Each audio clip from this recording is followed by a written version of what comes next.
Hey, what's up YouTube? This is Dan, and I figured I'd do a video on how to get LED lights working in a Datsun 280Z. Probably applies to the 240, 260 as well. I wanted to get some nicer gauges, but at the time, or currently, kind of strapped. So for 10 bucks or so, you can have LEDs. I also have autometer gauges here, and as you can see, I got one LED currently right here, incandescent, and an incandescent with one of those little green autometer covers like that. So tomorrow or this week I'll probably change these over. I need a few more bulbs, but I wanted to kind of go over what I did here. I found an old Datsun forum post. I did search, and not all the pictures were loading, but I gave it my best effort and got it going. So basically you want to remove the screw here, same on right there for the speedometer. Underneath, somewhere under here, you're going to see the bracket.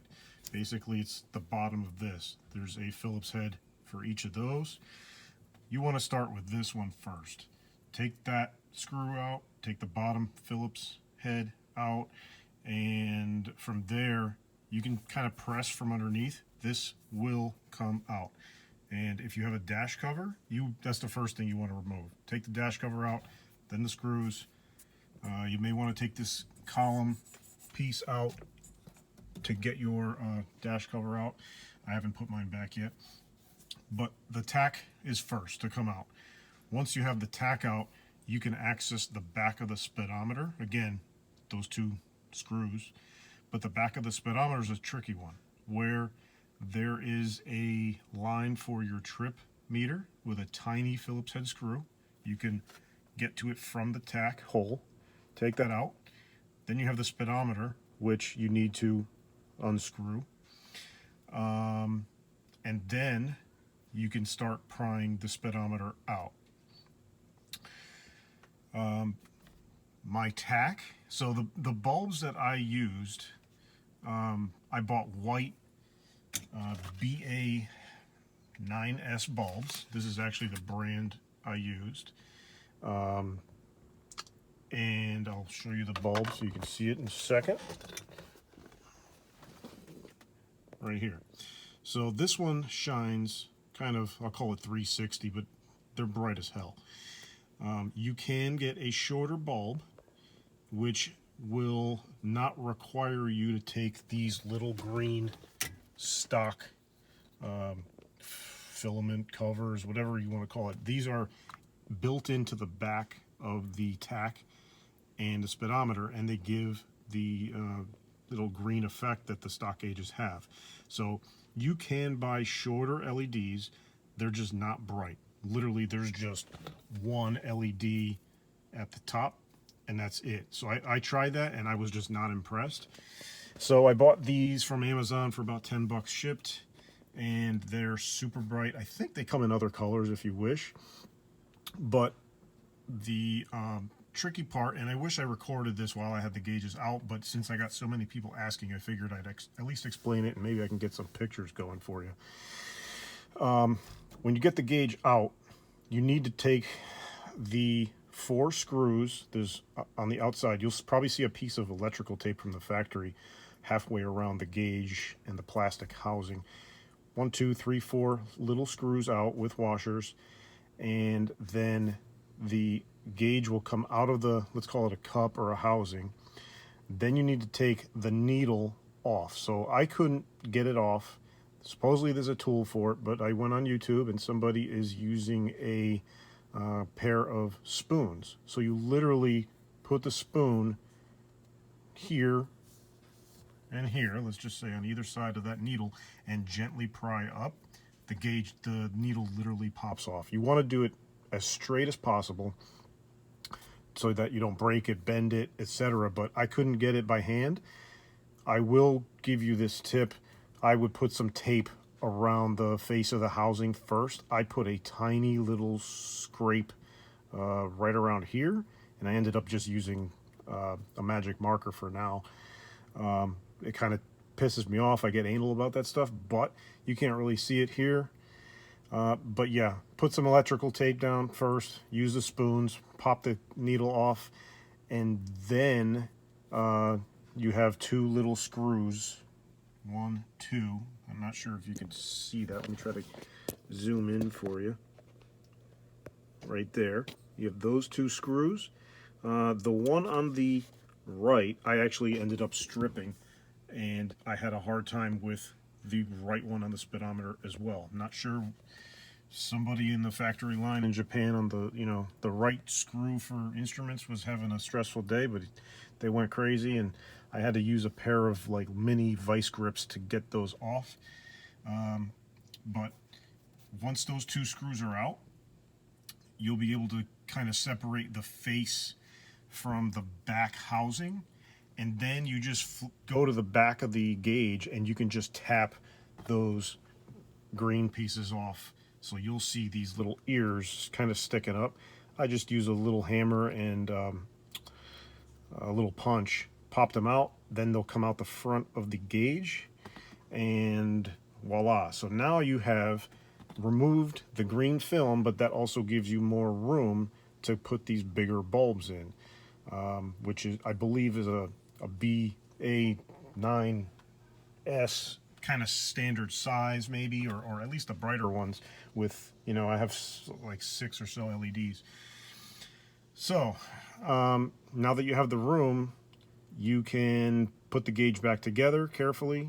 I totally suggest polishing the plastics while you have it out, and put it together. But some people, and I came into this situation, will find that the lights will not light up unless you take 2 of the power wires. So you'll see I believe a green wire with a white stripe, and then there's, I think, a red wire with a blue stripe.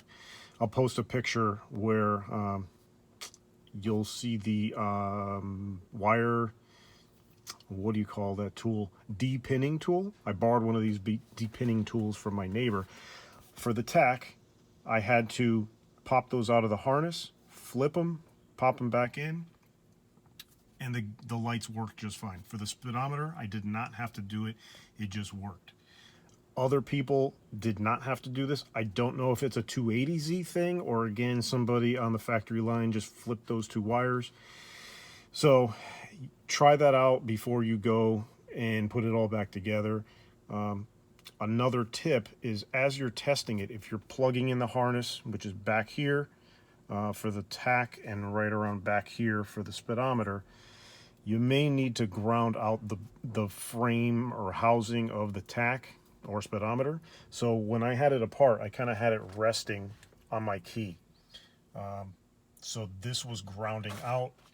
It would work, but then sometimes you'd bring it up here, you'd forget, you'd go to try the signal lights, they would not work unless you ground it out. So remember, the housing needs to be grounded. So if you're testing it and you're holding it, it may not work. Let me just show you the signal lights real quick so you can see how nice and bright these are. Right there, which is awesome. If I turn on my headlights, you'll see the very prominent headlight or high beam indicator. I popped a bulb into the brake light here, but I've never seen that go on, and I don't even have an emergency brake that works on the car yet. Plus my master cylinder has been replaced with an aftermarket one, so I have to look at those wires to get that working. But I put the bulb in there in the meantime. So then you kind of just reverse the whole process, put it all back together. You'll fit the speedometer back in first, get the speedometer cable screwed on, put the trip meter back on. I had a hard time with that little screw, so be careful with that. You may end up stripping the tiny Phillips that's in there, but you also, the way mine was routed, the cable went from here around some air ducts and then into the back of the gauge. There's enough pressure where it's kind of staying, but I'm going to monitor that. If you're interested in what I did here, I made my own bracket for these 3 gauges. I know Skillard sells some cups to mount them in there. I'm not sure if they're for Autometer, but I know other brands like Speed Hut will work. But I made my own bracket. I was bored. I had a week off and had fun, like making stuff if it comes out okay. But I did hit up Autometer. These are auto gauge gauges, and everything says they don't know what bulb fits in here for an LED. So I got in here this morning through my glove box. I reached in, took the bulb out, and that same Bry Shine brand fits in, and it lights up beautifully. So like I said, I'm going to take these bulbs out once I access this and upgrade those. And I'm also going to rewire it so it works off the dimmer. Right now, yes, these do dim.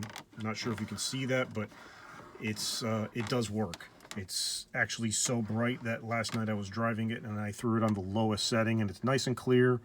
The brightest is really cool, but it's almost obnoxiously loud, bright, whatever you want to call it.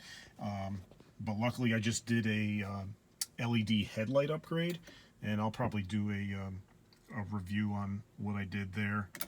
So I will post the links to the bulbs that I bought, as well as the link to the forum post to kind of give you an idea of what somebody wrote up, because they do have a review on, or instructions on doing the factory gauges here, and then it leads into this. I just focused on that. Very happy with how they came out, and kind of want to give credit to whoever did that post from years back. So cool, that's it. Enjoy.